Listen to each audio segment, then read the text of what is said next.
जो है प्रार्थना पत्र मिला था ग्राम सभा के द्वारा कानिया रामीला मैदान को लेकर के, तो क्या इसमें रहा आज बोर्ड बैठक में और क्या बात हुई है? सबसे पहले आपका और सभी दर्शकों का नमस्कार। और मैं विक्रम भट्ट, सभासद वार्ड नंबर 20। जैसा कि आपको ज्ञात है, कई दिनों से चर्चा का विषय बना था रामलीला समिति और उसके मंच और ग्राउंड को लेकर के। उसमें मुझे कल एक पत्र प्राप्त हुआ रामलीला समिति की ओर से, और वो पत्र ये है। इस पत्र में लिखा गया था कि पंचायत भवन कानिया का संचालन पूर्व की भांति श्री रामलीला अभिनय समिति कानिया के देने के संबंध में।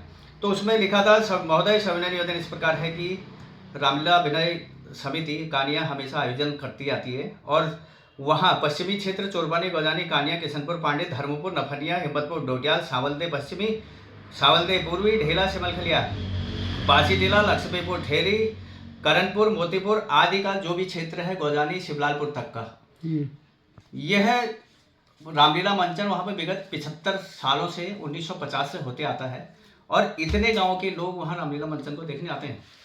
तो इसमें अभी जो विषय बना हुआ था कि नगर पालिका का उसमें अपना अधिकार और उसको अपने अधित्व में लेने का। तो उस संदर्भ में मैंने जनता मेरे पास आई, अभिनय समिति वाले मेरे पास आए, मैंने उनकी बात सामाजिक प्राणी होने के नाते, समाज में रहने के कारण, और मेरा क्षेत्र उस समिति से लगा हुआ है, उस मंचन से, उस मैदान से लगा हुआ है, इसलिए मैंने जनता की आवाज़ को वहाँ रखने का काम किया। बैठक में कहा हुआ और क्या प्रस्ताव हुआ आज? देखिए, मेरा सीधा मैंने जो रामलीला अभिनय समिति की बात थी वो वहाँ रखी कि अगर आपके द्वारा इसमें अपना कब्जा कर लिया गया है या आपके स्वामित्व में यह भूमि आ गई है, पंचायत भवन आ गया है, रामलीला का मैदान आ गया है, तो सिर्फ रामलीला अभिनय समिति वालों का इतनी ही मांग है कि आप जो है हमारे रामलीला के अभिनय के सामान को और हमें करने के लिए वहाँ अपना देखरेख के लिए उस जगह को हमें भी दिया जाए जी। तो उस विषय को मैंने वहाँ रखा। और सबसे बड़ी प्रक्रिया ये थी, मैंने एक बात और रखी कि क्या जो राजस्व भूमि है वो नगर पालिका को ट्रांसफर कर दी गई है, तो बिना राजस्व भूमि के चिन्हीकरण के आप वहाँ पर एकदम तालेबंदी या कब्जा और या रामलीला समिति को बाहर एकदम नहीं कर सकते। और एक प्रश्न मेरा और था कि क्या आपके द्वारा उनको नोटिस दिया गया है?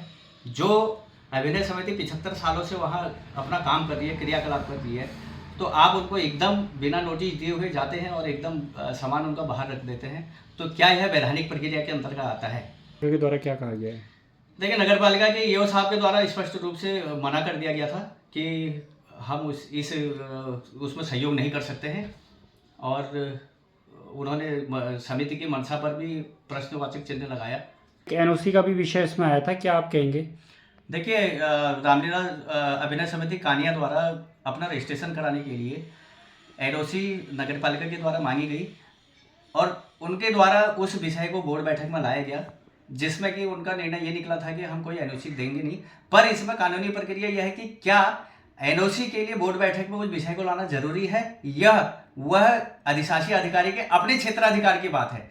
अगर अपने क्षेत्राधिकार की बात है और ईओ साहब, अधिशासी अधिकारी साहब उसमें एनओसी नहीं देते हैं, तो ऐसे तो फिर समाज में कहीं भी कोई भी वार्ड में समिति नहीं बन पाएगी।